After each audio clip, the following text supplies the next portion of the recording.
All right, let's talk about one of the most important questions in AI today. How do we actually teach these powerful models to be genuinely helpful and, safe?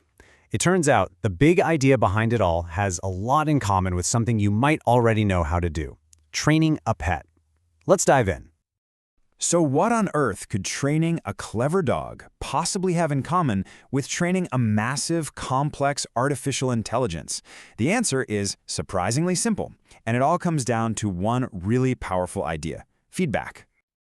I mean, think about it. It's super simple, right? When you're teaching a dog to sit, you give a command. If the dog gets it right and puts its furry butt on the floor, boom, it gets a reward. A treat, a scratch behind the ears, whatever. The dog learns to connect that action with a good outcome. And believe it or not, this simple loop of action and reward is the absolute foundation for how we train the most advanced AI today. Now, this whole idea of learning from rewards, it's not just a cute trick. In the AI world, it has a pretty serious name: reinforcement learning. And to really get how it works, we just need to know the key players in the game. Okay, so first up, you've got the agent. This is our learner, our decision maker. In our little story, it's the dog. In the world we're talking about today, it's the large language model, or LLM, itself. And an agent has to be able to, do stuff. These are its actions. For a dog, an action is pretty obvious: sitting, fetching, rolling over. For a language model, an action is way, way smaller. It's just choosing the very next word to write. Now we get to the really important part: the reward. How does the agent know if it did a good job? It gets feedback. The dog gets a tasty treat. The AI, it gets a number, a score, that basically says, "Yup, that was good," or "Nope, that was a bad move, try again." Okay, so the agent does stuff, actions, to get a reward. But how does it decide what to do? That's where its policy comes in. You can think of the policy as the agent's brain, its strategy, or its game plan. The whole point of all this training is to make that policy smarter, so it gets better and better at picking actions that bring in the biggest rewards. And this all fits together into what we call a learning loop, and it just goes around and around. The agent sees something, it takes an action based on its policy, it gets feedback, that reward, and then it uses that feedback to update its brain. And it does this millions, even billions of times. It's just constant trial and error, getting a tiny bit smarter with every single cycle. Okay, that all makes sense for a dog, but why do these massive language models, which have basically read the entire internet, need a teacher like this? I mean, shouldn't they already know everything? Well, this is where we hit a really crucial point. Standard training is amazing at one thing: teaching an LLM to predict the next word. That's why they're so fluent and sound so human. But here's the catch: just being able to write a perfect sentence doesn't mean you know what's helpful, what's harmless, or what a person actually wants to hear.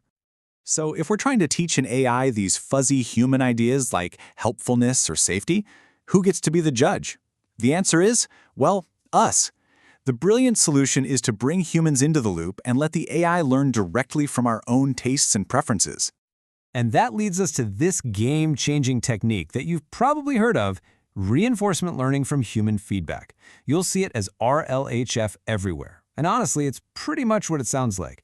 We use feedback from real people to create that reward signal that guides the AI. So how does this actually work? It's basically a three-step dance. First, you get a bunch of people to look at different AI answers to the same question and just pick their favorite. I like this one better than that one. Simple. Second, you take all that preference data and use it to train another AI, which we call a reward model. Its only job is to learn what humans like. And finally, this reward model becomes the automated teacher. It watches the main LLM and gives it a score for everything it writes, constantly pushing it to be more helpful and more aligned with what we want. And the payoff for all this is huge.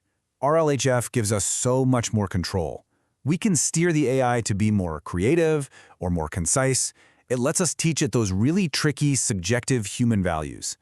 And maybe most importantly, it's our best tool for penalizing bad behavior, like telling the model, "No, don't generate toxic or biased stuff."